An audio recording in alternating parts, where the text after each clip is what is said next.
Éternel Dieu Tout-Puissant, nous te rendons grâce, nous te disons merci pour cette masterclass que tu ouvres ce dimanche 26 mai. Roi des rois, Dieu éternel, toi seul sais ce que tu as mis dans le cœur de ton serviteur, le coach Amiens fidèle. Et là, et par lui, tu pourras nous parler. Nous prions que tu puisses rendre fertile nos cœurs afin de recevoir la semence que tu as mis dans ses lèvres. Roi des rois, Dieu éternel, que cette semence soit enterrée dans nos cœurs fertiles et que cette semence-là puisse porter du fruit. Nous voulons être utilisés puissamment pour faire des nations les disciples de Jésus, pour faire des jeunes tes disciples. Parce que oui, tu nous as aussi donné la mission de dépeupler l'enfer. Merci pour ta grâce, merci pour ton amour, merci pour ta paix, merci pour ton esprit qui prend le dessus de ce moment. Merci aussi de soutenir ton serviteur, le coach Amiens fidèle, afin que ce qu'il va sortir puisse être quelque chose qui nous permettra d'être fortifiés et repositionnés chacun selon ce que tu as semé en nous. Au nom de Jésus et sous le sceau du Saint-Esprit, nous avons prié. Amen. Amen. Docteur, Amen. il dit docteur encore. Oui. Coach Amiens fidèle, à tout chef, tout honneur, tu as le micro maintenant pour pouvoir réagir. Merci.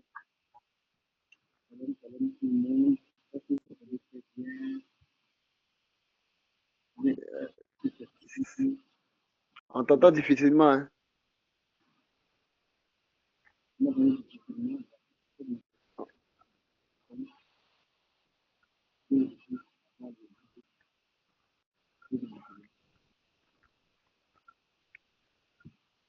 En tout cas, moi, je t'entends difficilement.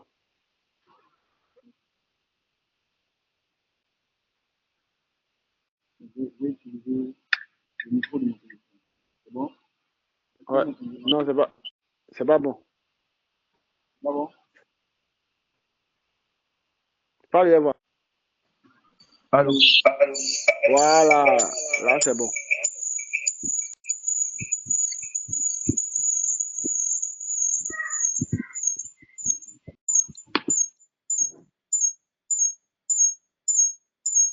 Il y a un Il y a un bruit. bruit, hein? Des échos. Allô? Des échos. Là, je n'entends rien.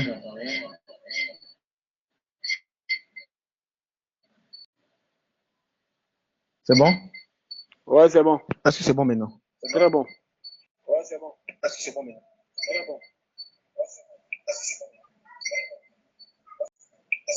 Il y a un écho que je vais corriger.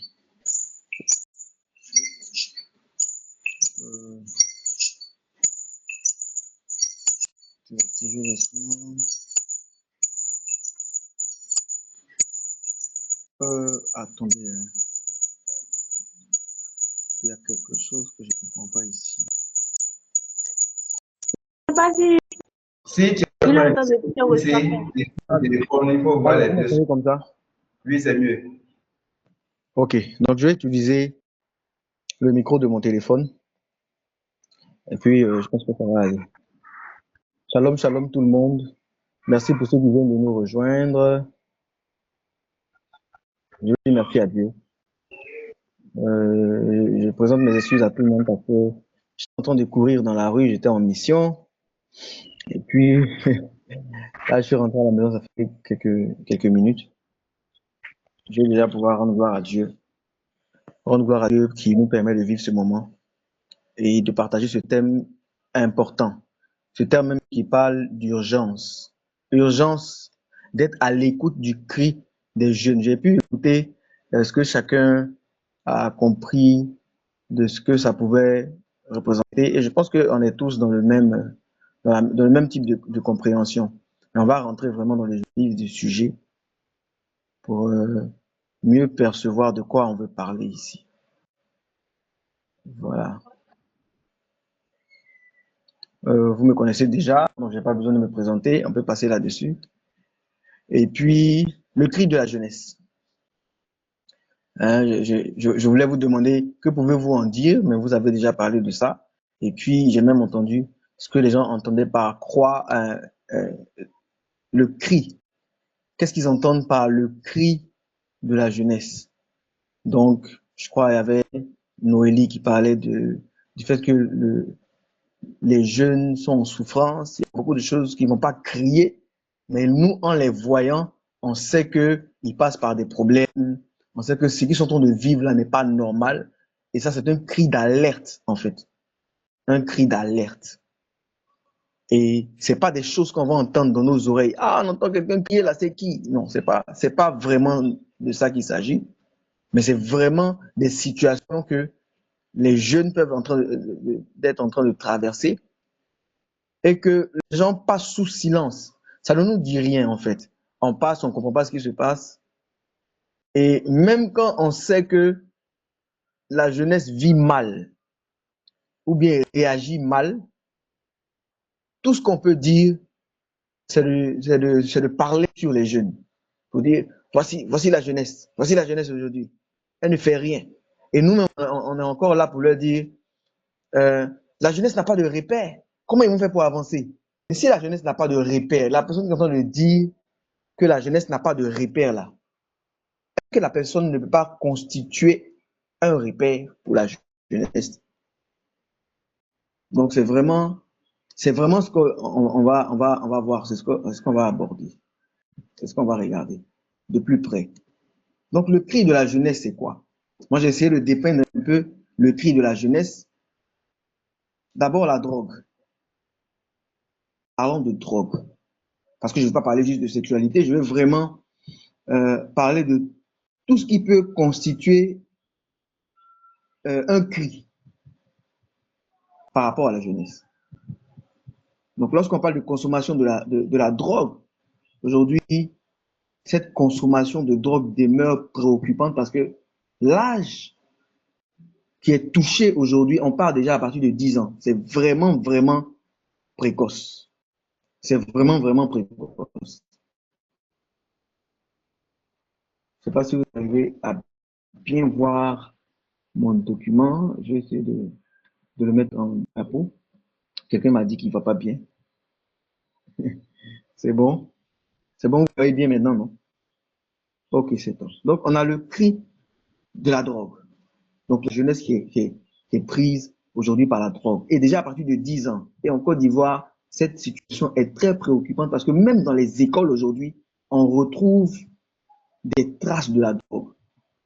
D'autres enfants vont venir approcher leur père et dire que si tu veux bien bosser, si tu veux avoir ton examen, il faut vraiment prendre par exemple un tel comprimé.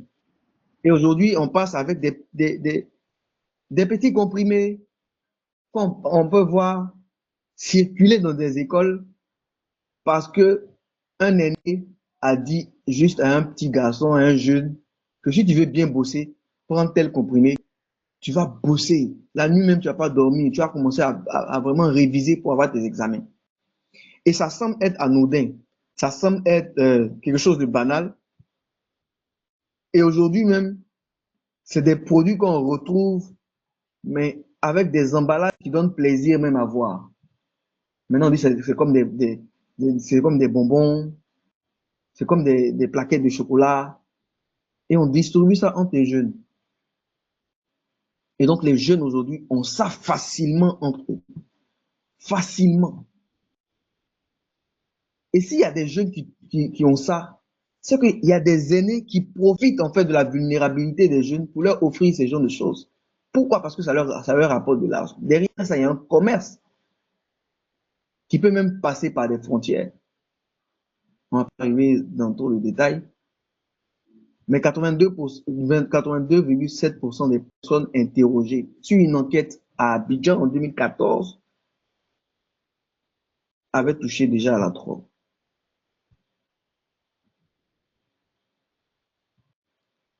Le cri du sexe. On nous dit déjà que l'âge des premières relations sexuelles est précoce. Aujourd'hui, même des enfants de 8 ans ont déjà eu des expériences sexuelles. Et même des enfants de moins que ça ont déjà été exposés à des abus. Ça veut dire que même quand des enfants disent qu'ils veulent avoir des rapports sexuels, dans l'amusement même, ou bien dans leur petit, avant nous on s'amusait, on dit papa, maman et tout. Et puis, bon, il n'y avait pas vraiment de danger, quoi. Mais maintenant, quand on a un enfant dit papa, maman, tu tournes ton visage, tu peux regarder rapidement pour lui dire arrêtez-moi ça, arrêtez-moi ça. Parce que ça commence comme ça. Et en 2009, on nous donne une enquête qui disait que 7% des enfants de 10 à 14 ans avaient déjà des rapports sexuels. Et dans des sondages plus récents, ça a vraiment augmenté. On n'est plus à ce stade-là. On est en train d'évoluer. Et dans ce lot-là, de 7%, là, il y a 60. Dans ce lot de 7% des enfants de 10 à 14 ans qui ont déjà eu des rapports sexuels, il y a 73% des filles et 56% des garçons entre 15 et 19 ans qui ont déjà eu des rapports sexuels. Et 91% des jeunes entre 20 et 24 ans ont déjà eu des rapports sexuels. Les adolescents sont à 23%, des adolescents de 15 à 19 ans qui ont déjà commencé une vie féconde. C'est-à-dire que déjà, il y a déjà des grossesses à ce niveau-là. À partir de 15 ans, on est à 23%. Et plus récemment, donc, dans l'année scolaire 2023 à 2024, le Conseil national des droits de l'homme a documenté 4137 cas de grossesse en cours de scolarité. 2023-2024, donc l'année scolaire passée. Et c'est cela que j'appelle les cris. 16,8% des jeunes filles ont eu leur première relation sexuelle à moins de 14 ans. 16% des jeunes filles avant 14 ans ont déjà eu leur premier rapport sexuel.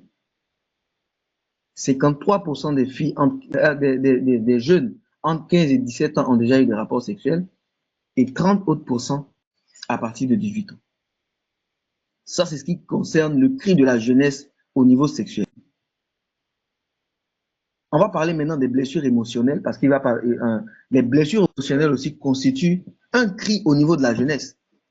Et c'est ce qui va créer après des suicides, des blessures qui vont générer encore d'autres problèmes qui vont les plonger soit dans la drogue, soit dans le sexe, soit dans l'alcool, soit dans d'autres types de vices. Donc, en ce qui concerne les tentatives de suicide, une étude menée à Abidjan, donc vers les années 2013, a révélé que les tentatives de suicide étaient plus fréquentes chez les adolescents à 75%. Et donc, les tentatives de suicide étaient 6 fois plus fréquentes chez les adolescents âgés de 15 à 19 ans que chez les plus jeunes de 10 à 14 ans. Donc, quand on parle de suicide, on ne pense pas trop à nos pays africains. Là, on a l'impression que c'est en Europe. Mais maintenant, je crois que la Côte d'Ivoire est l'un des pays où il y a le plus grand taux de suicide en Afrique ici.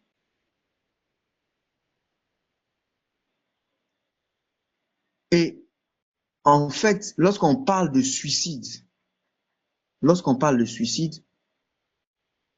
les premières causes vont venir de la famille. Les premières causes des suicides vont venir de la famille. Donc, parce qu'il y a des conflits au niveau des familles, il y a la dégradation des relations entre parents et enfants, la dislocation des parents, donc les séparations, le décès brusque d'un parent et tout.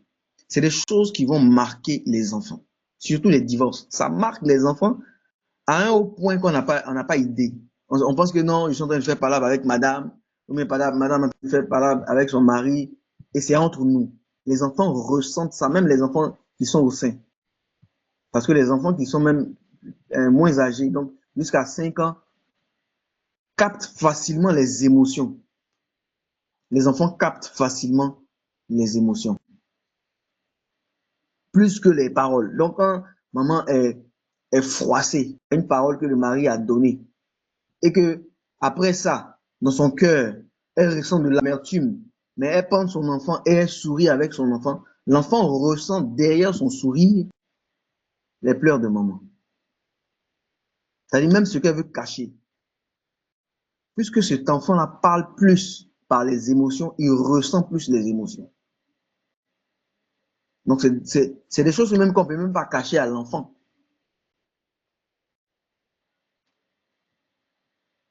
Et en deuxième position, c'est les conflits sentimentaux. Donc, Goumen, hein, mon mari m'a trompé, ou bien mon gars m'a quitté.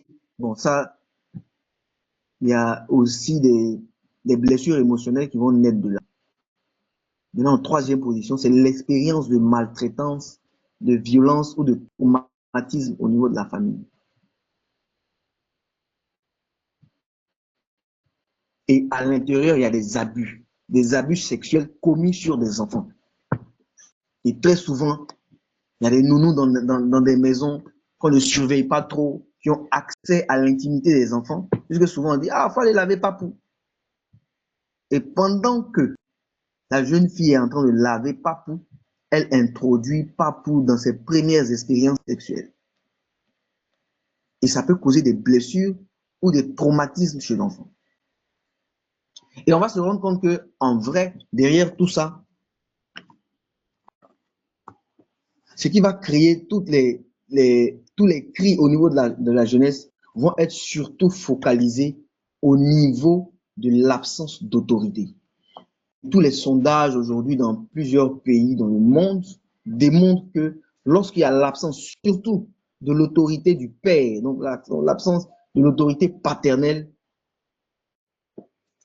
tout ce qui est gang aux États-Unis, c'est comme ça qu'on, c'est des études qui ont démontré que tout ce qui est gang, tout ce qui est drogue, tout ce qui est criminalité aux États-Unis surtout, parce que la plupart des enquêtes que moi j'ai lues viennent surtout de là-bas,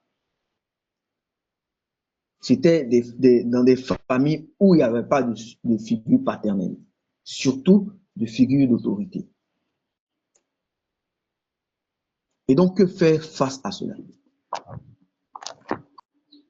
Il y a un grand homme qui s'appelle Edmund Burke qui disait « La seule chose nécessaire au triomphe du mal est que les hommes bons ne fassent rien. » Qu'est-ce que ça vous dit?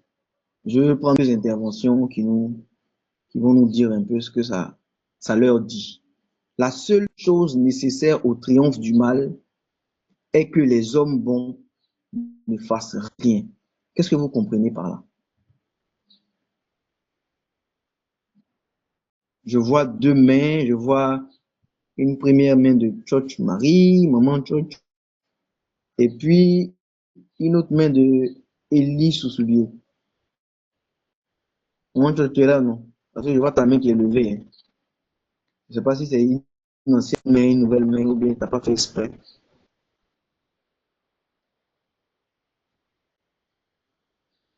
Si tu parles, on ne t'entend pas parce que maintenant, si tu n'es pas là, on va laisser la parole à Élie Soussoulier. D'accord, merci. Merci, coach, conférencier. Qu'est-ce que moi j'entends par cette phrase-là? Comme la Bible dit, euh, combat le mal par le bien. Donc, ce que je vais dire, je prends un exemple pour pouvoir mieux expliquer ça. Souvent, on va dans nos quartiers, on voit les jeunes qui passent leur temps à fumer de la drogue. On sait, par exemple, quand ils sont réunis, on sait que c'est de la drogue qu'ils sont en train de fumer. Ou bien, par exemple, on voit les jeunes filles au quartier qui passent leur temps à avoir des comportements qui ne sont pas bons. Et l'attitude, ce serait peut-être les approcher et leur donner des conseils, alors carrément prier pour eux. Mais la plupart du temps, on fait rien et on passe notre temps à se plaindre. Donc, c'est que M. Edmond veut dire, tant qu'il y aura des personnes qui ne font rien, qui passent le temps à voir, à observer, à subir, le mal va toujours triompher. Et donc, s'il y a le mal qui est en train de se propager, c'est parce qu'il n'y a pas assez de personnes pour aller contre ce mal-là, pour inculquer une autre méthode, une autre stratégie pour aller combattre ce mal-là. C'est comme ça que moi, je comprends sa phrase-là. Ok, merci bien. Merci. Qui d'autre veut réagir par rapport à cette affirmation de Edmund Burke?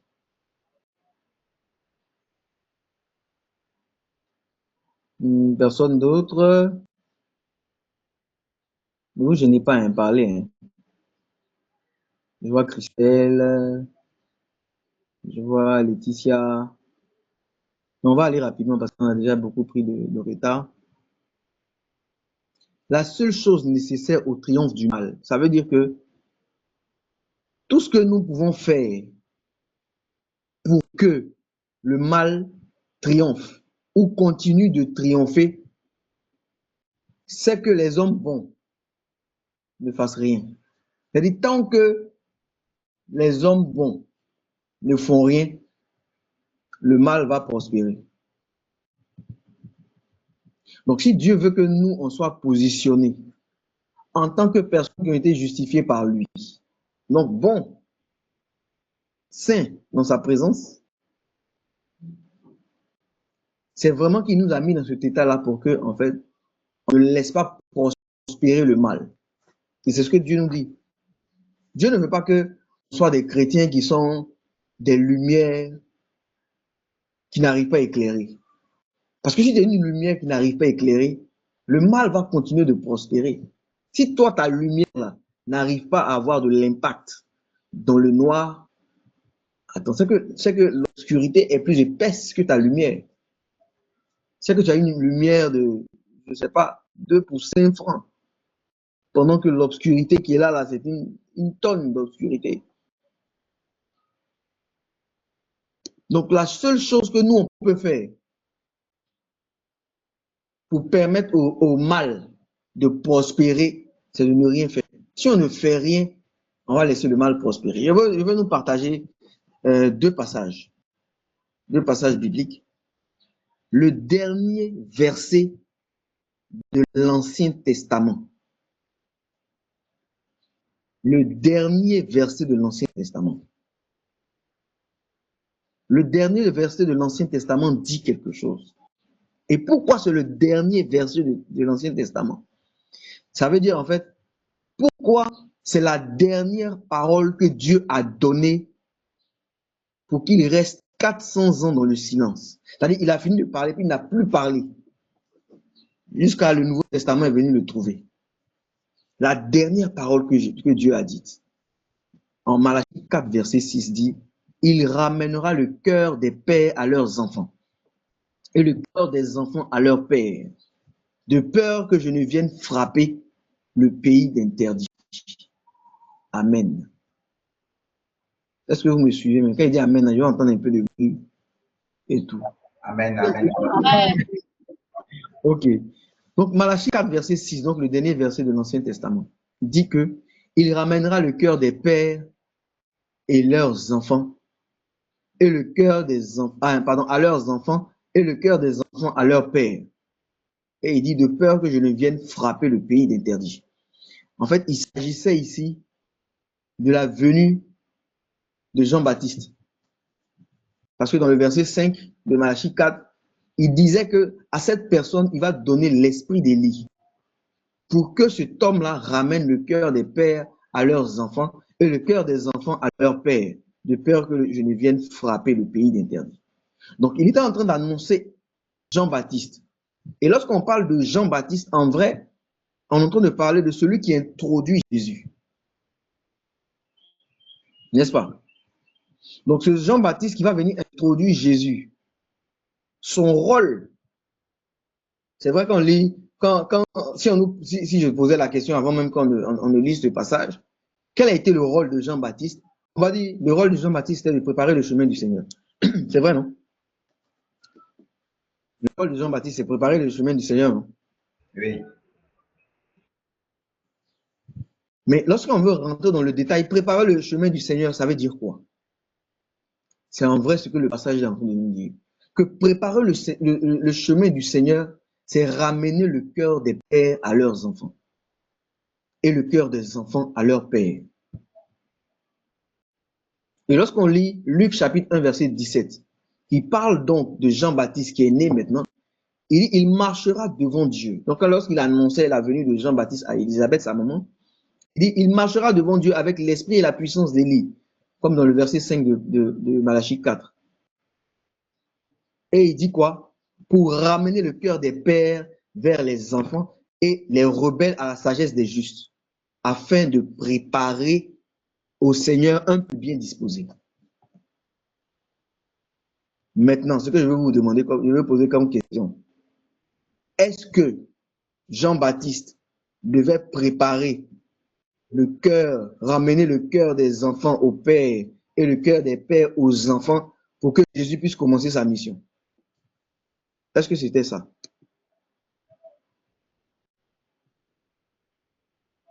Est-ce que c'était ça? Est-ce que quelqu'un veut réagir? Est-ce que le rôle de Jean-Baptiste était de ramener le cœur des pères aux enfants et le cœur des enfants vers les pères pour que Jésus puisse commencer sa mission? Allô? Oui, allons-y. Bon, dans un premier temps, dans la forme, on pourrait dire oui, puisque c'est ce que le passage dit.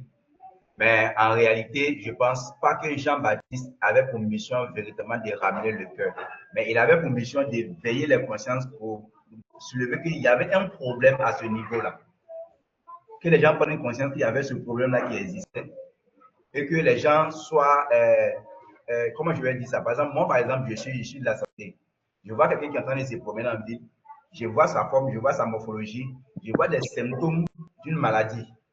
Mais la personne ne sait pas qui est la personne. Donc, moi, je peux attirer l'attention à la personne qui dit, ah, les symptômes que je vois là, ça peut être telle affection, va à l'hôpital pour aller faire telle analyse pour avoir la confirmation. Et je pense que ça a été le rôle de Jean-Baptiste là. Et maintenant, Jésus maintenant est venu, le véritable qui ramène le cœur des pères à leurs enfants, le cœur des enfants à leurs pères. Comme ça que moi, je vois la chose. Ok. Qui veut dire quelque chose d'autre? Noélie. Vas-y, Noélie, je vois ta main. Oui, en fait, moi, la fin du verset Luc 1, verset 17 m'interpelle beaucoup. Il dit, et les rebelles à la sagesse des justes, bon, afin de préparer au Seigneur un peuple bien disposé. Donc, je peux dire par là que le Jean-Baptiste avait pour mission de commencer déjà par disposer les cœurs. Comme ça, quand le Seigneur va venir, déjà quand les cœurs sont disposés, les choses iront encore bon, plus vite ou mieux. Donc, la mission vraiment, c'était de disposer les cœurs parce qu'en ce moment, tout le monde, je peux dire, vivait comme il voulait. Il fallait que quelqu'un crie pour dire revenez, revenez, voilà, remettez, faites ceci, faites cela parce que le Seigneur arrive. Commencez déjà par vous préparer, quelqu'un arrive. Donc, c'est ce que je peux dire. Amen. Maintenant, ce que je veux demander, est-ce que ce travail de Jean-Baptiste est fini? Pas du tout. Pas du tout. Eli, qu'est-ce que tu voulais dire? Oui, c'est ça. Je voulais dire que pas du tout parce que nous sommes, actuellement, nous parlons du retour de Christ. Donc, je peux dire qu'on est dans ce recommencement-là où Jean-Baptiste a fait la première étape. Le Christ est venu, il a déjà fait un travail, il est parti. Il doit revenir encore pour la deuxième étape et l'étape finale. Donc, nous sommes encore des Jean-Baptiste en train de prier encore pour préparer ce peuple-là encore pour que le retour de Christ, ce peuple-là soit bien disposé, pour que les cœurs soient guéris, les cœurs soient ramenés au Père. Et ici, par exemple, ça va au-delà même du Père physique, pour ramener nos cœurs véritablement au vrai Père, c'est-à-dire le Père céleste qui nous a tout créé. Amen. Amen. Donc, je vais continuer pour dire, effectivement, jusqu'en ce moment, donc jusqu'à aujourd'hui, nous avons besoin que le cœur des rebelles soit préparé au Seigneur. Je ne sais pas si, on se comprend.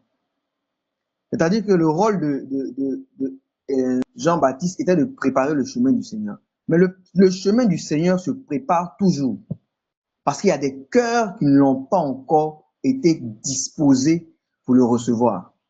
Et c'était comme si ce passage nous disait que pour que le cœur des gens soit bien disposé, il faudrait que leur cœur, c'est-à-dire le cœur des enfants soit ramené au père et le cœur des pères soit ramené aux enfants. Le cœur des rebelles, donc à la sagesse des justes, pour élargir un peu plus. Je crois que Sousibier disait tout à l'heure que ce n'est pas forcément le père physique. Et on va voir ça dans la suite.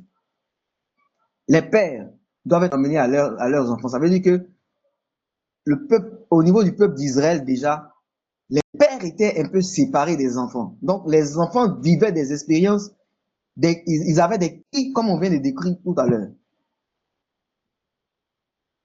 Donc il y a des cris de ces jeunes qui n'étaient pas entendus et Dieu dit maintenant là, il va falloir que pour que Jésus vienne, je puisse ramener les cœurs des enfants au père et les cœurs des pères aux enfants.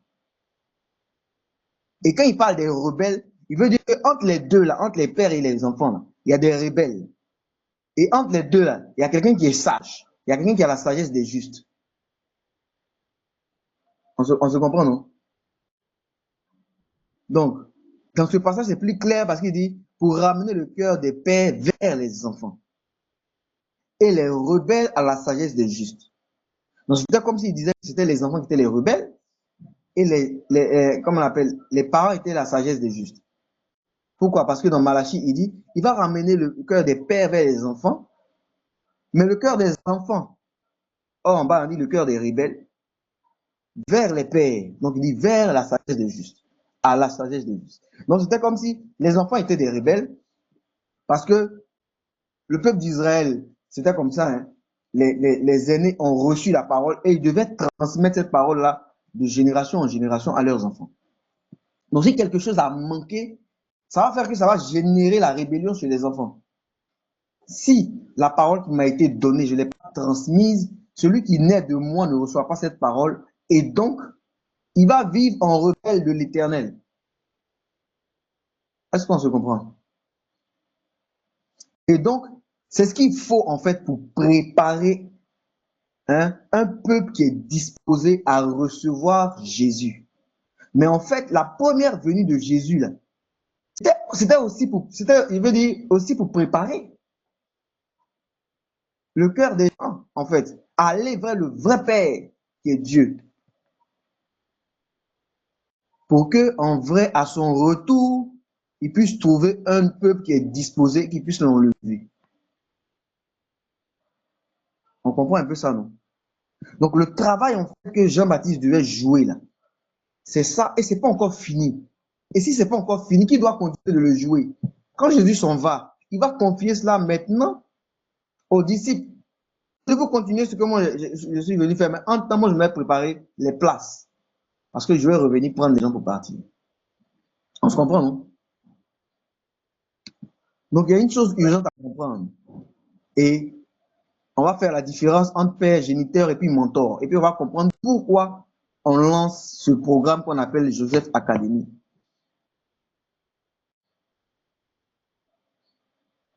Le père, c'est qui, en fait? Lorsqu'on parle du père, c'est qui?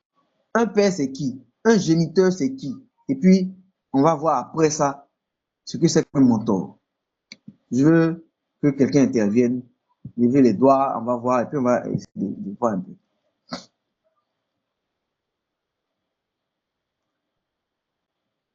La différence que vous faites entre père et géniteur. Oui, Élie Soussoubier. Non, on va prendre Abi Jérémy, comme il n'a pas encore parlé. Abi Jérémy, tu as la parole. Tu peux ouvrir ton micro parce que là, on ne t'entend pas. Vous m'entendez? Oui, là, on t'entend. Vous m'entendez? Oui, on t'entend. D'accord. Bonsoir à tous, à toutes et à tous. Mm. Euh, je suis en déplacement, donc si vous entendez quelques bruits, voilà, Il n'y a pas de c'est dû à problème. cela. Vas-y. On entend Voilà, l'essentiel. donc, voilà. La différence que je peux faire au niveau des trois notions, d'abord le géniteur, c'est celui qui nous met au monde. Voilà, Mhm. c'est celui qui donne naissance à un être humain. Par exemple, on sait que dans la Bible, on va prendre le cas que nous connaissons, le géniteur de Jésus, notre sauveur, lui, il n'est pas de ce monde. Voilà, c'est pas Joseph, mais le géniteur de, par exemple, euh, je vais prendre un exemple d'Isaac. On sait que c'est Abraham. Voilà, donc Mhm. Abraham a mis au monde Isaac. Donc le géniteur, c'est celui qui met au monde. Maintenant, le père, il peut être en même temps celui qui met au monde et celui qui représente en quelque sorte un- une personne qui donne des conseils, qui donne des enseignements, qui lui donne des orientations dans sa marche. Voilà, par exemple, Élie, Élie dans la Bible, euh, le sacrificateur Élie était pour Samuel un père, un père Mhm. spirituel ou bien un père même physique, mais qui représente pour la personne une sorte de, de, de, de, de référence en fait dans sa Mhm. vie pratique. Maintenant, le mentor, pour terminer, le mentor, c'est comme on le dit, comme Paul le dit, soyez par exemple mes imitateurs. Voilà, donc Paul est comme le mentor par exemple des Corinthiens, des Éphésiens. Il est en même temps un père spirituel pour Timothée, mais il représente aussi un mentor pour Timothée, puisque Timothée se sert de ses expériences de sa vie chrétienne, croyant, pour pouvoir aussi expérimenter sa vie en Jésus. Donc voici un peu la nuance que je peux faire entre les trois notions. Voilà, Ok, merci. merci bien. Je pense qu'on va, on va aller vite. Merci bien, Jérémy. En fait, c'est ça. Lorsqu'on va parler de géniteur, le géniteur, là, à la limite, il allait dire, c'est celui qui a donné son sperme. Je ne sais pas si vous voyez. Pour dire que, en fait, tant que tu restes à l'étape de géniteur, là, en vrai, on ne devrait pas t'appeler père. Tu es géniteur. Parce que le sens qu'il y a derrière père, il y a l'accompagnateur, il y a celui qui va donner l'éducation, qui va attraper la main. En fait, quand on dit, c'est lui qui m'a élevé, en fait, dans élever, là, et regardez quelqu'un qui élève quelqu'un. Il élève. Donc, quand une personne est ton père, là, il est en train de travailler à ton élévation. Il n'est pas juste, il t'a pas juste accouché. Sinon, il a dit, il t'a pas juste pondu. Je veux qu'on comprenne le terme de géniteur comme ça n'aura pas de valeur, ça ne va pas atteindre le niveau que Dieu veut qu'on puisse atteindre. Parce que le niveau que Dieu veut qu'on puisse atteindre, c'est le niveau de père. Et en tant que père, notre devoir, là, il est différent de celui. Normalement, on veut qu'un géniteur soit un père. Donc, il a la responsabilité de père. Sinon, il est irresponsable. Donc, le père lui guide, il t'accompagne. Donc, ça fait le mari de ta maman, parce que ton papa n'est plus là. Et lui, il se donne la responsabilité de père, de t'encadrer, de te guider, de te diriger. Celui-là, il est ton père. Maintenant, l'autre après, qui vient et qui ne t'apporte pas tout ça, c'est ton géniteur. Il est ton géniteur. Et c'est vraiment dans la notion de père on va puiser la notion de mentor. C'est vraiment dans la notion de père qu'on va puiser la notion de mentor. Parce que c'est vrai, le mentor, on le décrit comme en fait quelqu'un qui n'est pas celui qui t'a accouché. Et comme il ne t'a pas accouché et qu'il est un repère pour toi, parce qu'il t'accompagne, te suit, il te dirige, etc., etc. Mais en fait, il est ta figure paternelle, en fait. Et donc, quand Dieu dit que il veut que on puisse écouter le cri de la jeunesse, c'est en fait, il veut qu'on se mette dans une position où nos oreilles sont disposées au cri des jeunes, à leur détresse.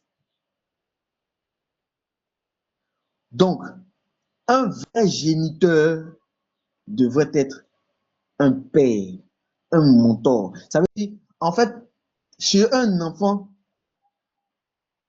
quand lui, là, c'est mon papa, c'est lui qui m'a accouché. L'enfant voit directement dans son papa le héros, l'homme qui peut le sauver de n'importe quel type de situation, la personne à qui il peut demander tout au monde. Il peut même demander un avion à son papa. Alors que peut-être qu'il ne connaît pas les conditions de vie du papa.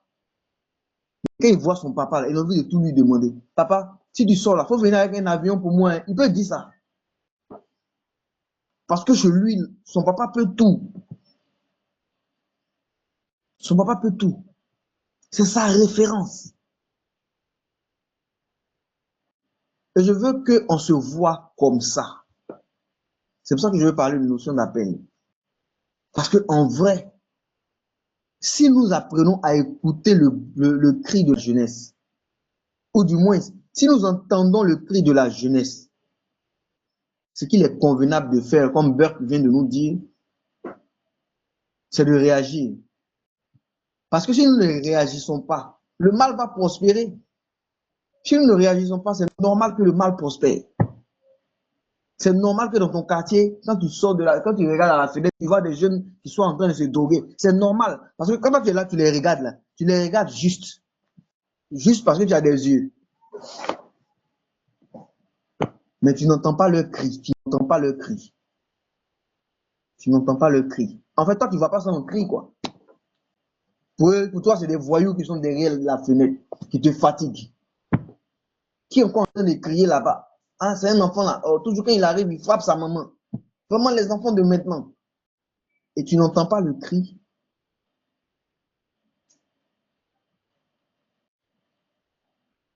Ça doit te dire quelque chose. À l'intérieur de toi, quelque chose doit bouillir. Si quelque chose n'a pas encore bouilli, c'est que Dieu ne t'a pas appelé à ça. Qui n'est pas resté dans son salon en train de s'asseoir sur sa chaise et puis dire, hey, mais qu'est-ce qui se passe dans ce pays? Et les enfants. Ou bien on ne reste que dans les critiques. Ça nous fait mal seulement. On est assis. Ça nous fait mal. On est là, on voit les jeunes, on ne sait pas. Les jeunes de maintenant même, vraiment. Mais quand tu dis ça, là, tu attends qui? Tu vas aller juste prier dans ta chambre, quoi, pour les jeunes. Tu veux prier dans ta chambre pour les jeunes. Entendu, le jeune, là, il est derrière ta fenêtre.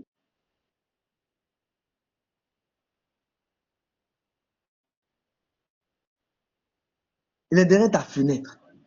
Tu passes même avec ta grosse Bible. Là même, tu viens, non, on a fini un programme là. On est en train de venir. Puis tu vois deux jeunes qui sont assis, une fille et puis un garçon, des enfants même de 14, 15 ans. Et puis ça te dit rien. Ça te dit même pas que, vraiment les jeunes, bonjour, ça va bien. Ah, vraiment, je suis content de vous voir. Et tout. Vraiment, je vais vous dire deux petits mots et tout. Parlez juste un peu. Est-ce que vous connaissez ce qu'on appelle... est-ce que ça vous intéresse même de leur parler? De leur demander quelque chose? Est-ce qu'ils vont bien? Ça va chez eux?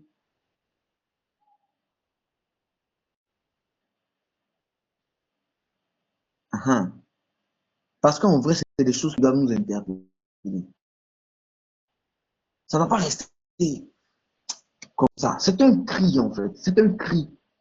On n'a pas les oreilles pour entendre ce cri-là. Tout le monde n'a pas les oreilles pour ça.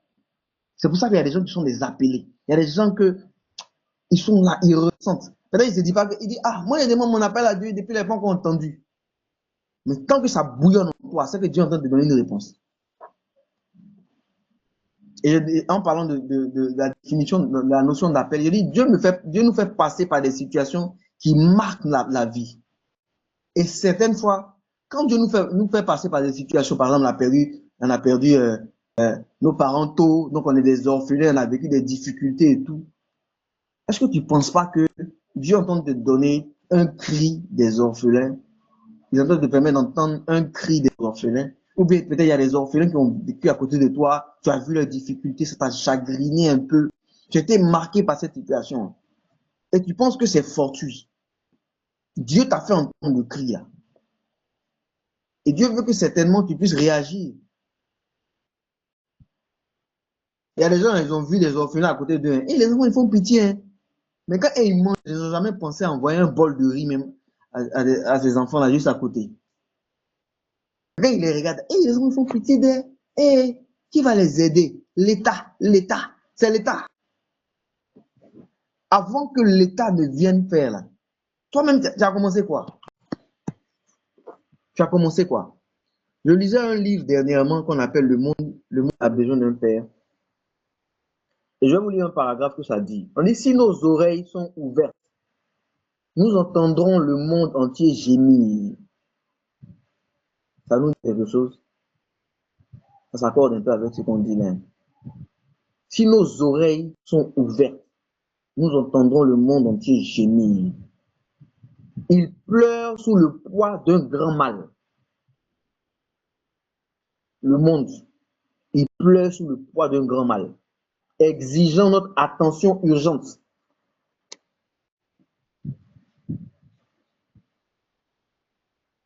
Quand j'étais en train de préparer ce thème, le livre là, je l'ai ici il y a longtemps. Hein. Et puis je dis, ah mais mon livre là, il faut que je le lise. Et puis j'ai commencé à lire la préface. Et puis j'ai retouché mon thème. Et puis j'ai mis l'urgence. J'ai mis urgence dedans à cause du fait qu'ils aient mentionné ici dans cette partie-là, la partie urgence. Parce que en fait, c'est urgent. Ce qui est en train de se passer, c'est urgent. Et très souvent, on dit, ah, est-ce que ces enfants-là, ils n'ont pas de la famille? Et l'État fait quoi? Et tant.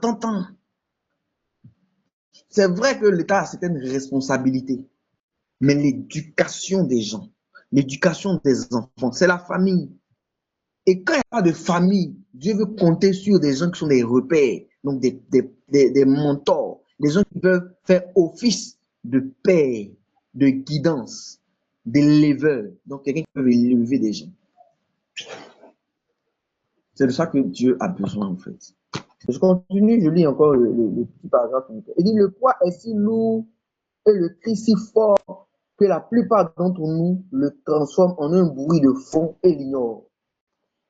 Donc souvent on l'ignore même, on passe dessus.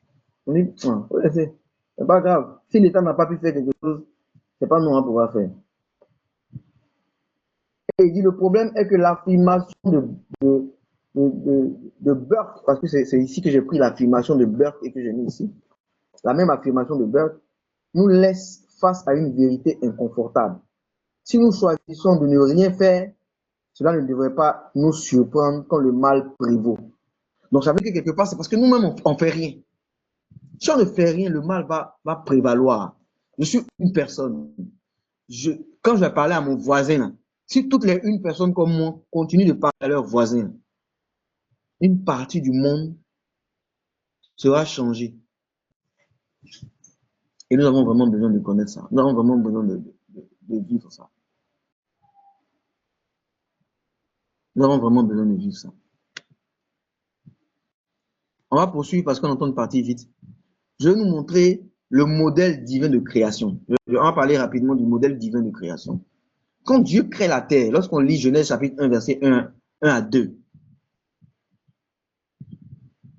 il dit que Dieu crée le ciel et la terre. Et maintenant, à l'intérieur de cette terre-là, il y a donc un tohu bohu. J'ai mal écrit ici. J'ai fait une erreur.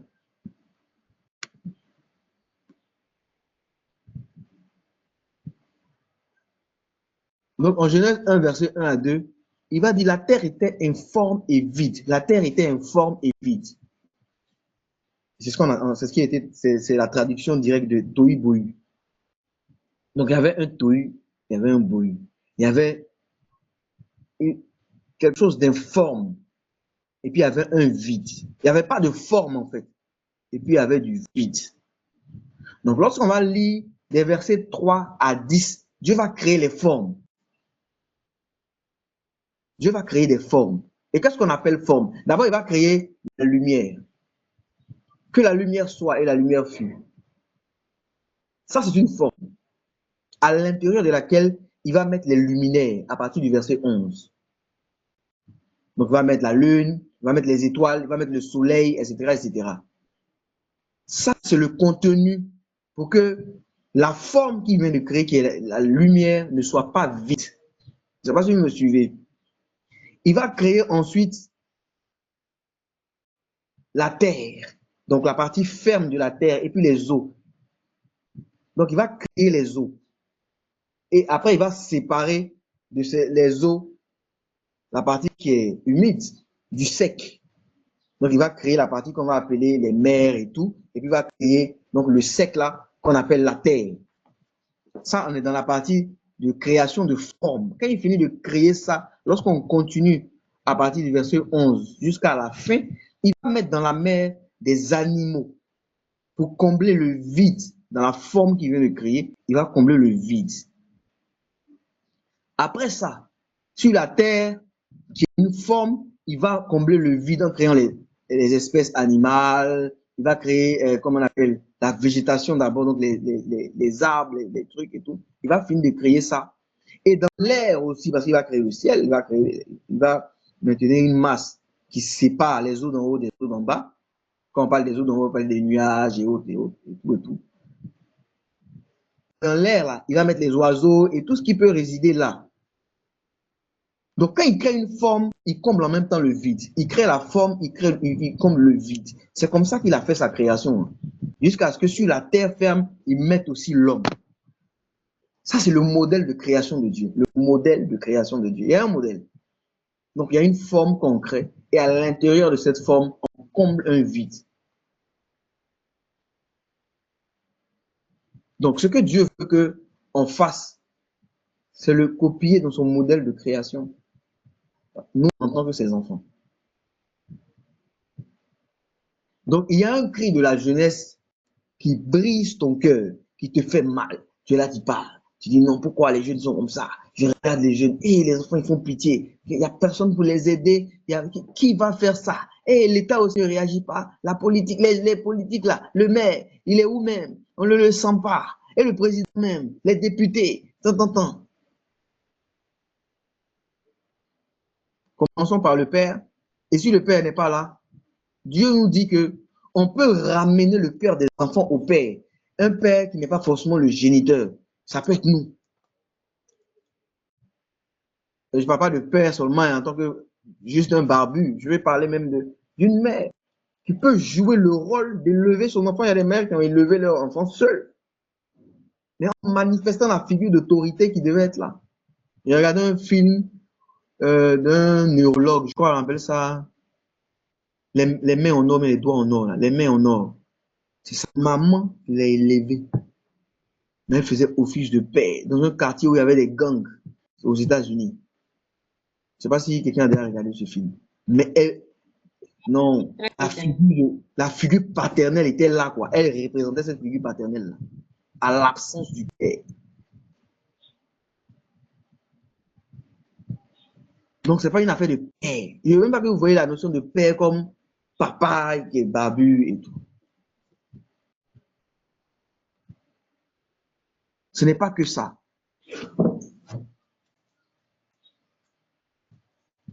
Ce n'est pas que ça. C'est aussi la figure paternelle qui peut être, comment on appelle, une mère, mais qui prend ce rôle-là à cœur. Ça peut être un grand frère qui prend ce rôle-là à cœur. Ça peut être un tonton du quartier. Est-ce que vous savez que nous tous, nous sommes des modèles de quelqu'un? Même si on est mauvais ou bien on est bien.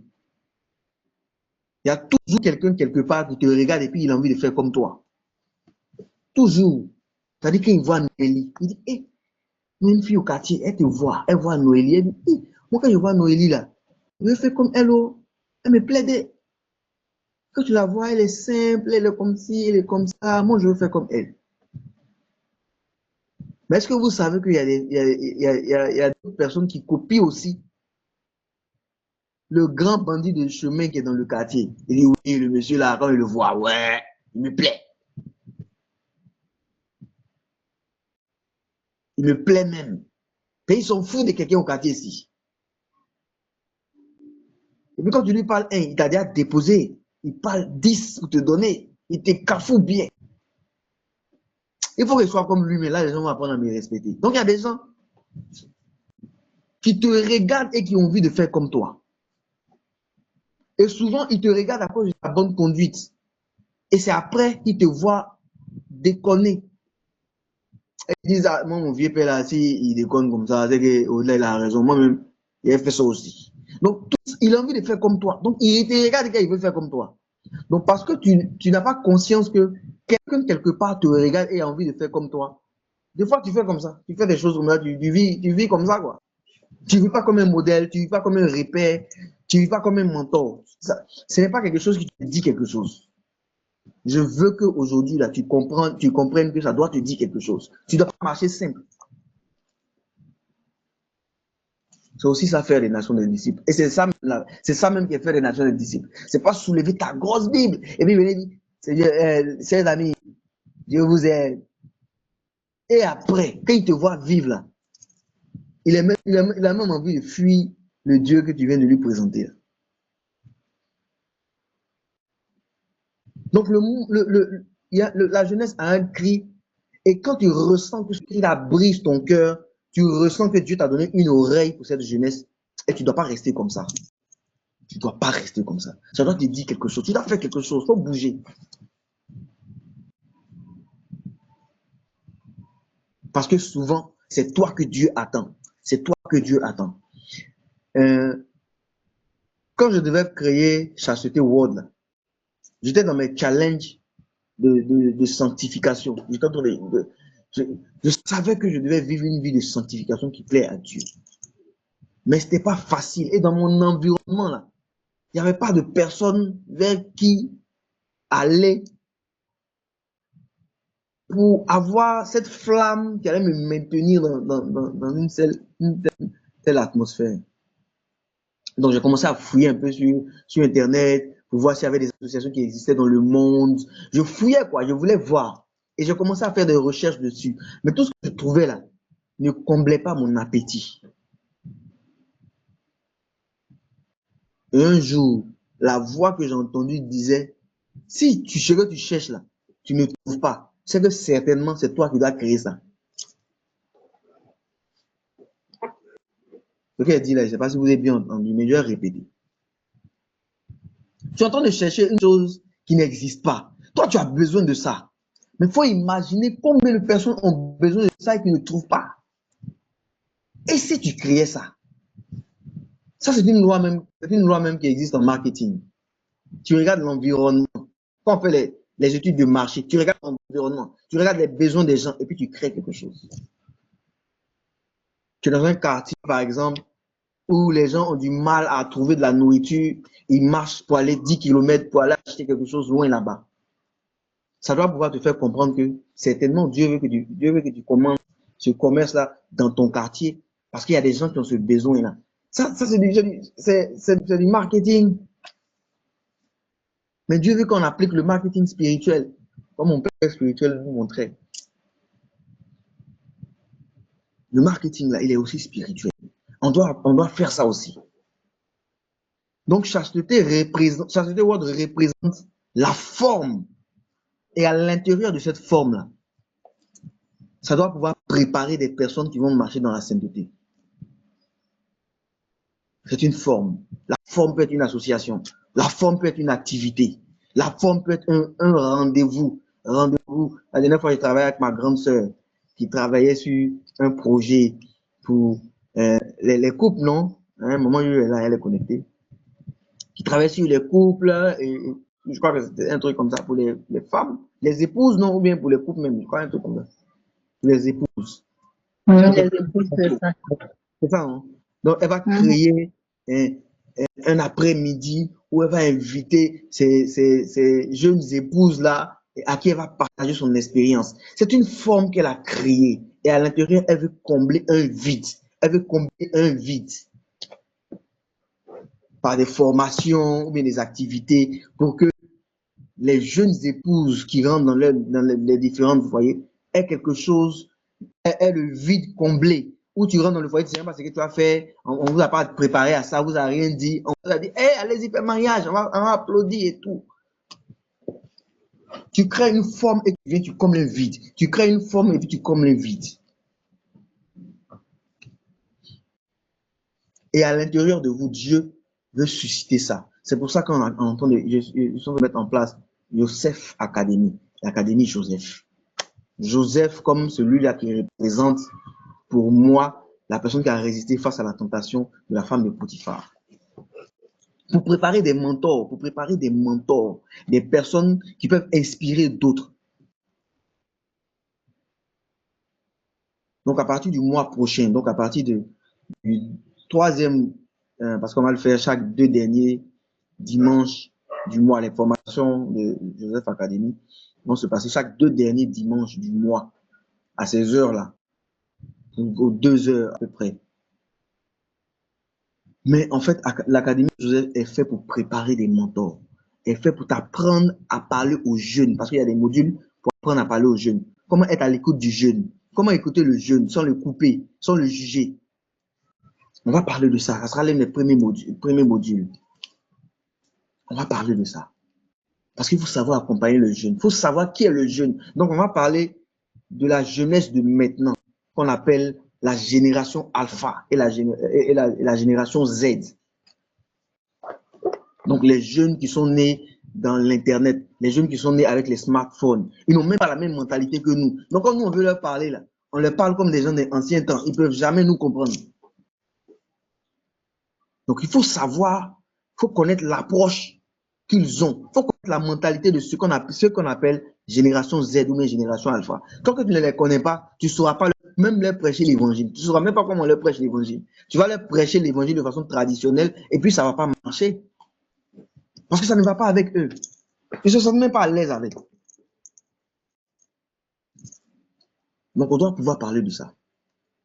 On va parler de ça. On va parler de mariage. On va parler de comment on se rencontre. Comment emmener un jeune à dire que moi je vais me marier demain. Telle est ma copine ou bien mon copain. Il y a des choses là. On va commencer à déconstruire ça dans la tête des gens. Mais il va falloir que nous on sache c'est quoi en fait. Parce que tant que tu ne sais pas ce que c'est, tu parles de ça comment? Tu ne sauras pas parler de ça.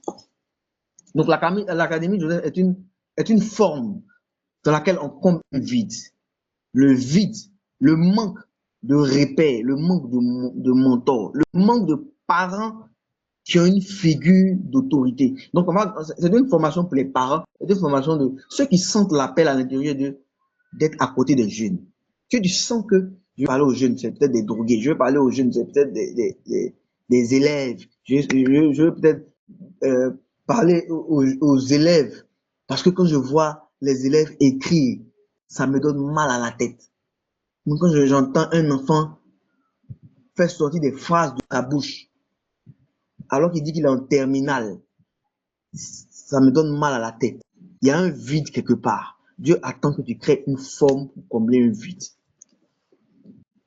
Je suis en train de travailler sur un projet qui va démarrer aussi dans le mois de juillet qu'on appelle les ateliers vacances pureté 2.0.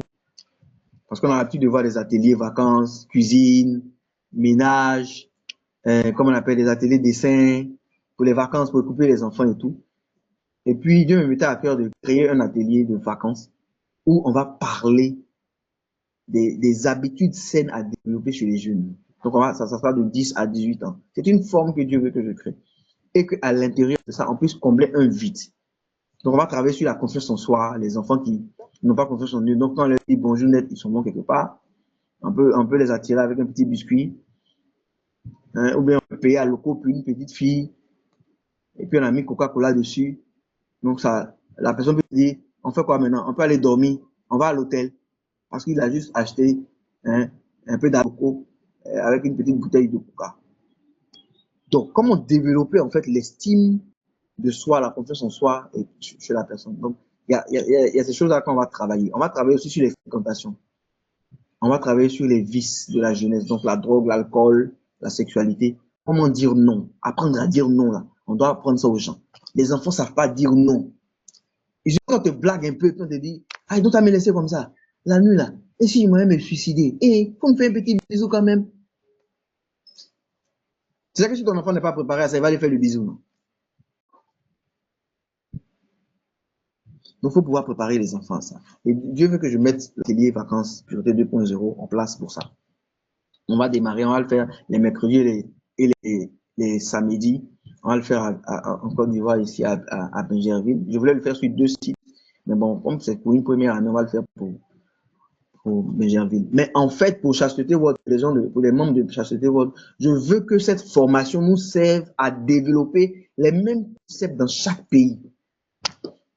Donc, pour Noélie qui est au Togo, c'est vraiment que il faudrait que nous qui sommes, par exemple, au niveau des admins, au niveau de la plateforme Chasteté World, on soit conscient du fait que nous aussi, Dieu nous appelle à être des mentors dans notre environnement.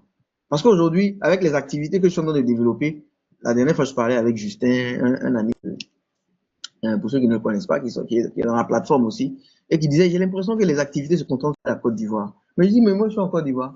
Qu'est-ce que je peux faire? Moi, c'est ce que je fais ici. Mais je veux pouvoir faire porter la vision de Chasteté World à tous les membres de Chasteté World, à tous les membres, pour que chacun sente qu'il est appelé à être un mentor pour diriger, pour conduire, pour créer quelque chose, pour parler juste à son voisin d'à côté. Et que les activités que nous serons en train de faire en Côte d'Ivoire puissent être répercutées un peu partout. Donc si Yolande, elle est au Cameroun, elle développe des activités au Cameroun, ou bien si Dieu lui met à cœur d'autres types de formes à créer pour combler des vides, vous créez. C'est vraiment ça. Et c'est vraiment ce qu'il faut. C'est vraiment ça et c'est vraiment ce qu'il faut. Donc Dieu veut ça. Et donc, pour finir, je veux qu'on retienne que Dieu veut qu'on crée une forme. On crée la forme pour donner la forme. Parce que quand Dieu créait, la terre était en forme. Et la terre était vide. Donc il crée une forme et il s'occupe maintenant de remplir la forme pour combler le vide. Donc voilà un peu les visuels de mes prochaines activités. Les ateliers vacances Pureté 2.0. C'est pour garder des habitudes saines pendant les vacances. Donc c'est pour aider les enfants à surmonter les défis d'aujourd'hui. Donc on parlera de fréquentation, comme j'ai dit tout à l'heure, de fréquentation de drogue, d'alcool, de sexualité. Et puis booster notre estime de soi pour révéler notre propre valeur. Donc, c'est un peu ça. Ça va coûter 30 000 francs le mois. Et ceux qui veulent des activités par semaine, parce que toutes les activités sont définies par semaine. Les fréquentations, c'est la première semaine. La drogue et l'alcool, c'est la deuxième semaine. L'estime de soi, c'est la troisième semaine. Et puis, la partie sexualité, c'est vraiment la quatrième semaine. Donc, ceux qui veulent, pour les semaines, ils se payent juste à la semaine, c'est 10 000 francs la semaine. Maintenant, ceux qui veulent tout le mois, ils payent 30 000 francs. Et puis, on aura des activités comme des jeux de rôle. On va apprendre nos enfants à jouer des rôles. Et puis, par exemple, bon, on peut faire des rôles d'un ami, par exemple, qui veut t'attirer dans la drogue. Et puis, toi, maintenant, on voit tes réactions. Comment tu réagis? Après les activités comme ça, on pose la question à tous les autres. Comment ils pourraient trouver des astuces pour dire non, pour refuser d'être dans un tel cercle et tout. C'est des choses qu'il faut apprendre aux jeunes. Tant qu'on ne leur apprend pas ça, on ne peut pas les accuser d'être des moins que rien. Parce qu'il est moins que rien par rapport à quoi? Qu'est-ce que tu lui as donné dans l'enseignement, on dit, tu ne peux pas évaluer une chose que tu n'as pas enseignée. Donc, tant que tu n'as pas enseigné, c'est toi qui toujours tu te plains. Donc, on va commencer par enseigner d'abord. C'est important. Donc, voilà un peu ce sur quoi je voulais m'arrêter pour nous laisser poser des questions. C'est vrai qu'on n'a pas vite commencé parce que j'étais en déplacement. On a pratiquement commencé à 17h, ouais, pratiquement à 17h. Mais je vais nous laisser poser des questions. Et puis, voilà. Merci. Place aux questions.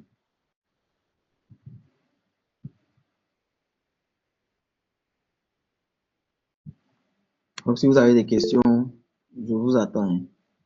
Je vois vos applaudissements, ces questions, ils cherchent.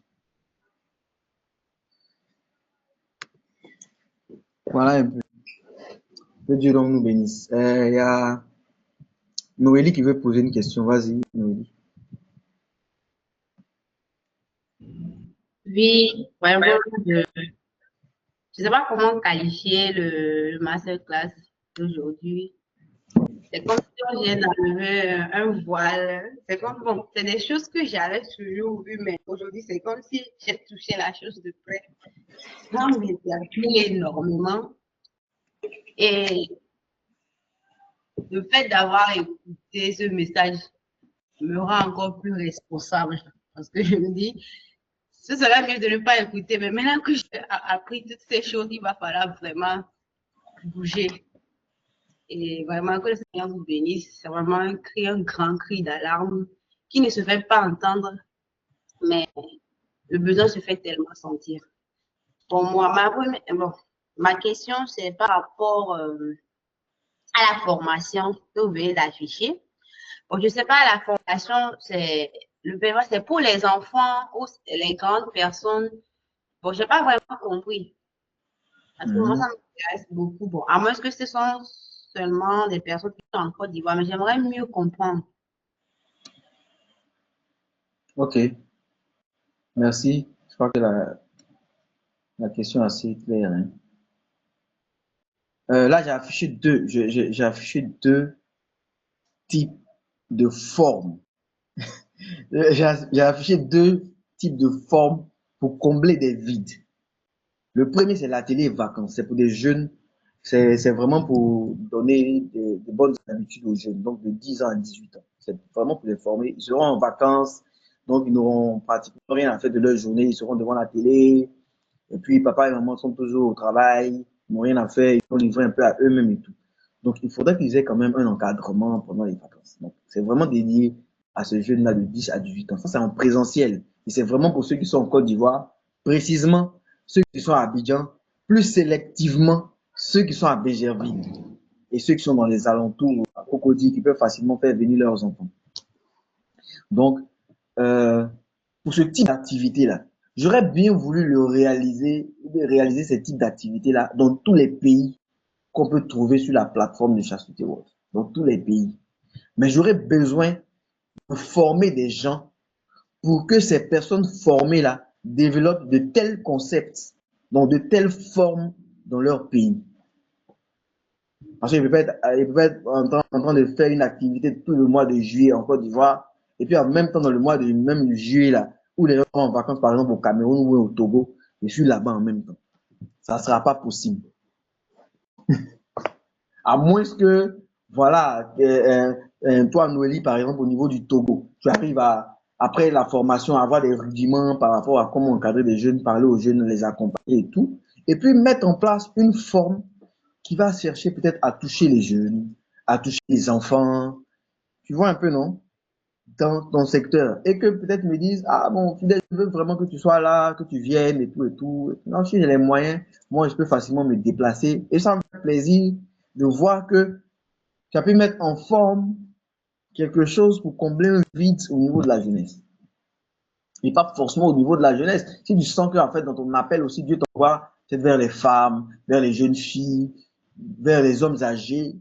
Parce qu'il y a une camarade, par exemple, Dieu l'a focalisé sur les hommes âgés qui, après la retraite, ne savent même plus comment ils sont debout, ils se sentent plus hommes, ils se sentent plus capables, ils se laissent mourir et tout. Elle a senti un appel vers eux.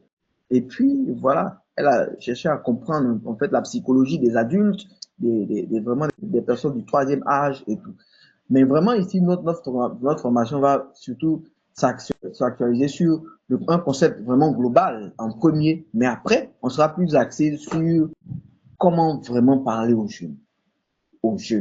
Parce que moi, c'est ce qui me concerne. Donc, si je dois donner une formation là-dessus, ça sera vraiment, je suis vraiment sur mon terrain. Je vais accompagner deux autres formateurs. Il y a une qui est dans le domaine de l'éducation, et qui est spécialisée aussi dans l'accompagnement des élèves. Elle est surtout dans l'accompagnement des enfants, mais des élèves surtout. Et elle est spécialiste dans l'écoute active et dans le développement de l'empathie. Donc, ça, comment on appelle? C'est un module de la formation. Et c'est elle qui va donner ça. Vous voyez, non? Elle va donner ça parce qu'elle est spécialiste là-dedans. Et ça va nous permettre, nous, de développer l'empathie. Développer l'empathie, c'est quoi? De ne pas voir... Nous, quand on voit les gens comme ça, on les juge tout de suite. Ah, les petits là, petits voyous. Mais, nous, ça, c'est ce qu'on fait directement. Or, si on comprend la jeunesse, on a parlé de suicide, on a parlé de blessures émotionnelles. Souvent, c'est des blessures émotionnelles que les enfants traînent, qui les maintiennent dans certains vices et dont on n'a pas conscience. Et donc, si on n'a pas compris ce qu'on appelle les blessures émotionnelles, une chose qu'on va voir dans nos différents modules, pour comprendre que tant qu'ils ont vécu des blessures émotionnelles de parents eux-mêmes blessés, qui n'ont rien à donner que ce qu'ils ont reçu eux-mêmes, vous voyez que l'enfant n'arrivera même pas à décoller. Et souvent même là, on peut prêcher la parole à des enfants. Ils ont bien compris, mais parce qu'ils ont une blessure qui n'est pas encore guérie. Comme si la blessure, elle les retarde. C'est comme tu as une grosse blessure sur ton pied, et puis je te prêche la parole pour que tu puisses courir comme tous les autres. Il y a un problème, tu ne pourras pas. Donc ça, c'est le premier point. Donc atelier vacances sécurité 2.0, c'est vraiment pour parler aux jeunes. Maintenant, la formation pour devenir un mentor inspirant. Aujourd'hui, l'avenir de la jeunesse vous tient à cœur. Devenez un mentor inspirant. Inscrivez-vous à Yostef Academy. C'est vraiment la formation de ceux qui sentent l'appel de parler aux jeunes. Donc, c'est vraiment du mentorat. Comment être un mentor? Comment être un vrai père? Comment être un vrai parent? Comment être un vrai leader? Comment pouvoir accompagner les jeunes? C'est vraiment ça. C'est vraiment cette formation-là. Et je crois que j'ai partagé le lien sur plusieurs plateformes. Vous pouvez regarder, vous allez voir un peu le contenu de ce qu'il y a à l'intérieur. Cette formation-là, j'ai voulu que pour la première promotion, ça soit moins cher. Parce que comme je dis là, je dois associer d'autres formateurs à l'intérieur et tout pour pouvoir parler de... Par exemple, il y a un formateur qui va s'occuper de parler de la confiance en soi. Lui, il est coach en confiance en soi. Donc, il va parler de la confiance en soi. Il va parler de l'identité. Parce qu'il nous faut une identité. Et lui, l'un des modules, c'est ce que j'ai abordé un peu, parlant de l'appel. Mais sur le terrain, là, on va parler de ça et puis on va développer dans la formation. En fait, on va parler de l'appel, on va parler des questions qu'on a abordées aujourd'hui. Et puis, on aura chacun à aller interroger Dieu sur un projet qui nous met à cœur. Et puis, on va travailler, on va faire une soutenance sur le projet que Dieu t'a mis à cœur. Tu vas réaliser un projet dessus directement. On va travailler ensemble tout le long de la formation à partir de cette notion d'appel-là, à partir de cette notion d'identité que Dieu t'a donnée. Et il t'a donné de comprendre que tu es un mentor. Tu as entendu un cri, tu dois réagir par rapport à ce cri-là. Ce cri-là, tu vas l'écrire en soutenance. Et puis tu vas soutenir devant le jury. Et cette formation-là se fait 100% en ligne. Donc, si tu es au Togo, tu peux suivre la formation. Et comme c'est une formation qui est chaque dimanche, jour de repos pratiquement pour tout le monde. Et l'heure, c'est que tu es à l'église et venu, tu as pu te reposer un peu. Donc, c'est une période où on a un peu de temps. À partir de 16h jusqu'à 18h, on peut même exagérer un peu pour aller à 18h30. Donc, on est un peu dans cette fourchette-là pour nous permettre de pouvoir suivre facilement. Je ne sais pas si on a compris. C'est bon, non? Oui, c'est bon, tonton, c'est bon. Ok. Donc, comme je disais, la formation va coûter 100 000. C'est pour la première promotion. Sinon, c'est une formation que je veux faire à 200 000. Mais pour les formateurs que j'ai appelés et tout, bon, c'est des amis, il faut juste les intéresser sur les interventions et tout. Donc, on n'aura pas.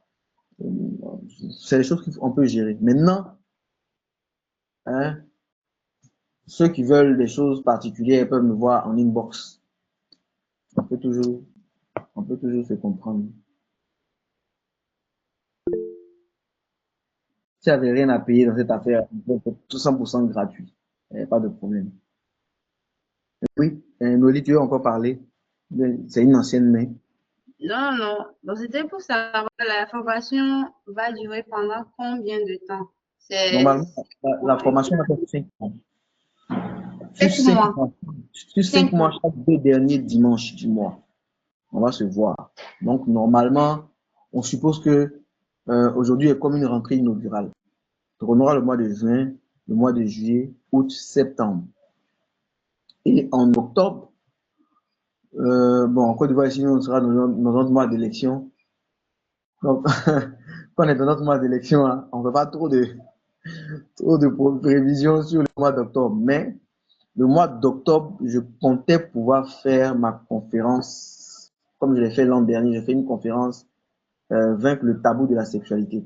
Donc, cette année, il y aura une conférence Vaincre le tabou de la sexualité, au cours de laquelle on va donner les attestations aux gens qui ont été formés. Et ça sera certainement dans le mois d'octobre. S'il n'y a pas trop de choses, certainement on pourra glisser dans le mois de novembre.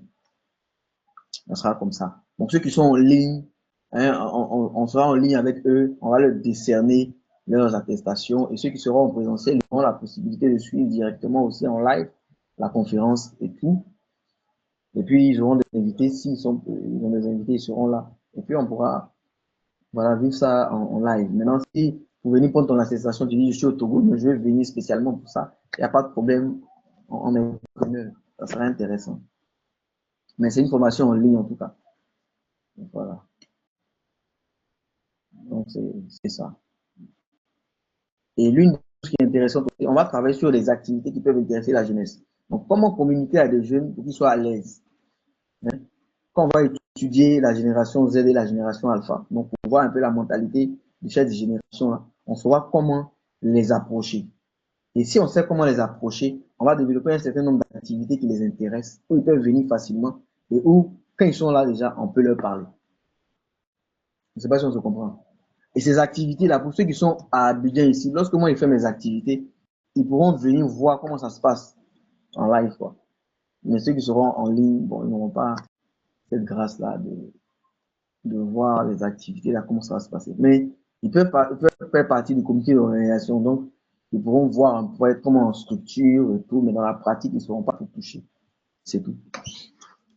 Donc, c'est vraiment une formation que je veux complète pour que quand tu finis ça là, l'année prochaine, ou bien dans les mois qui suivent, tu puisses dire que, ah, moi j'ai organisé une petite rencontre, un déjeuner avec des gens, voici comment ça s'est passé, et tout, et tout. Oui, non. Dieu va vous inspirer des formes, et puis vous allez pouvoir combler des vides. C'est bon? Il y a beaucoup de gens qui se sont déconnectés, ils pourront voir les lives après, comme on appelle la rediffusion après. Donc, merci Noélie. Quelqu'un d'autre a une question? Sinon, on va essayer d'aller vite. Il est déjà presque 19 h. On a commencé à 17 h, pratiquement.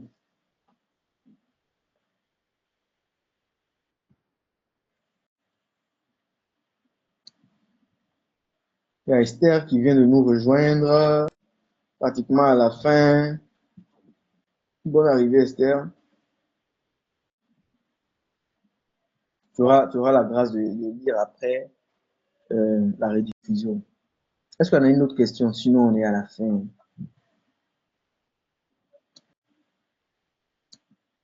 Ok, je ne vois plus des doigts.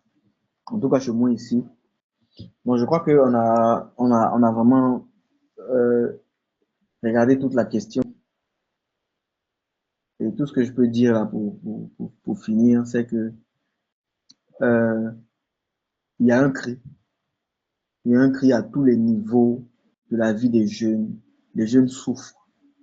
On les voit avec manifester certains comportements, mais en fait, derrière ces comportements-là, on peut voir des douleurs, on peut voir des cris, on peut voir des enfants qui sont blessés émotionnellement, qui vivent des conflits conjugaux, qui vivent de la maltraitance, qui vivent des abus, et qui fait que ils ne sont plus la personne qu'ils devaient être. Hein? On voit des jeunes qui sont dans la débauche sexuelle, on ne comprend pas comment les canaliser. Hein? On voit des jeunes qui sont dans la drogue, dans l'alcool, dans la prostitution. Et ce que ça nous dit à l'intérieur de nous, c'est un cri. C'est un cri. Si nous entendons ce cri, il est important de comprendre qu'il y a un appel de Dieu derrière pour que nous soyons à la dimension de Jean-Baptiste qui avait pour devoir de ramener le cœur des enfants vers les pères, de ramener le cœur des enfants vers les pères, pour qu'ils soient mentorés, pour qu'ils soient entourés, pour qu'ils soient élevés. Et donc, ce cri des enfants vers les pères, c'est aussi des repères, en fait. Le thème père ici doit résonner dans notre tête comme des repères. Et pour cela, on a besoin d'être formé à accompagner ces jeunes.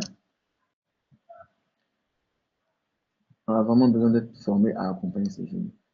Donc, pour ceux qui sentent qu'ils ont vraiment besoin de ce type de formation, vous pouvez me rejoindre en inbox, vous pouvez voir les différents liens qu'on a partagés et puis vous connecter là-dessus. On pourra démarrer à partir du mois prochain, véritablement, sur les premiers modules. Que Dieu vous bénisse. On va prier pour la fin. Esther, tu viens d'arriver. Je suis sûr que tu n'as rien saisi, ça c'est sûr. Mais certainement, le thème t'a dit quelque chose. Si tu veux dire quelque chose par rapport à ça aussi, ça serait intéressant. Sinon, on va prier pour la fin. C'est bon. Esther, tu n'as rien à dire. Si tu as envie de dire quelque chose, je sens que ton micro n'est pas ouvert. Ok. Donc, on va prier pour la fin. Est-ce que quelqu'un a envie de prier par rapport à tout ce qu'on a entendu là? Confier cela à Dieu et susciter, demander à Dieu de susciter des repères pour des jeunes, des mentors qui pourront encadrer des jeunes. Est-ce que quelqu'un a envie de faire cette prière? Est-ce que vous m'entendez même? Sans que le un peu silencieux, comme si peut-être ma connexion est coupée. Ah, ok. Bonsoir. Ok, ok. Donc, il a envie de faire la prière là. Ah, André, quelqu'un ne peut pas faire de prière. Moi, j'ai fait ma prière tranquillement. On ferme les yeux. On prie ensemble. Hein. Moi, je vais lever juste la voix. Donc, on prie ensemble. Père éternel, nous te bénissons. Nous te rendons gloire pour ce moment que tu as permis à ce que nous puissions avoir ensemble entre frères. Merci pour ce thème important que tu nous as donné, qui nous permet de comprendre qu'il y a une urgence. Seigneur, et Nous pour la grâce pour tes enfants de devenir enfants. C'est là que tu auras la bénédiction. Nous croyons que Seigneur, tu vas avoir pris aujourd'hui, nous allons tous connecter que ce peuple là vraiment sur les réalités d'un monde tous les sens nous sommes égarés. Et voilà que tu nous donnes de Dieu sur un plan, Seigneur mon Dieu. véritablement besoin de Je décris monteurs. que dans Tu as Jésus, besoin Seigneur mon Dieu, de repères. Tu as et je besoin veux de prier parents. que Tu as Seigneur, besoin notre de amour, beaucoup d'autorité. tu Et nous Dieu aides. doit nous emmener à être Tu vas cette nous-mêmes être cette nous personne qui va à être aider ces jeunesses-là, le voisin Seigneur, de à se jeunes gens de décrire, Dieu. à résoudre les difficultés, Ça à permet à résoudre ce que nous vraiment soyons toutes dans un environnement où il y a des travers cette relation avec prostituées. les Ça permet à ce que nous soyons dans un avec environnement nous, où il y a dans des la alcooliques. société. Ça permet à ce que nous soyons dans un Nous, environnement où il y a nos des enfants, jeunes mais tous qui les sont enfants, à Seigneur l'école, mon Dieu, tous qui les ne vont jeunes, pas, Seigneur mon qui ne Dieu, vont de pas à notre l'école, qui sont environnement, de notre cercle proche, éternel. Ce afin que cri véritablement, de de Dieu fil en permet aiguille, de petit nous, noyau en petit tellement noyau, de Seigneur mon cœur, Dieu, nous puissions de gagner le à monde au nom de répondre à Jésus.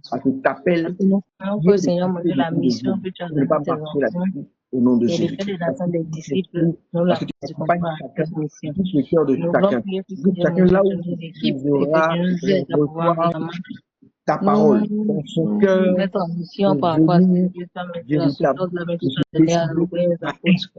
Afin que nous prendre aussi, la nous soyons brèche, de répondre à ton appel Seigneur mon où tu Dieu, veux voir des ce que tu ouvriers veux faire volonté. disponibles pour Et la mort. pendant que le Seigneur, Comment ça c'est pas dit ta Jésus le au courrier nom arrivé, de nous Jésus. recommandons à ta Merci grâce, pour Seigneur, le mon Dieu, que tu partage. nous aides. Amen. Bénis cette Que Dieu nous formation bénisse. pour la gloire de ton nom. Amen. Amen.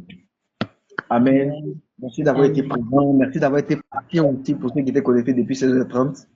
Amen. Amen. Que Dieu vous bénisse. Amen. Amen. Bonne réunion à tous. Bonne soirée, puis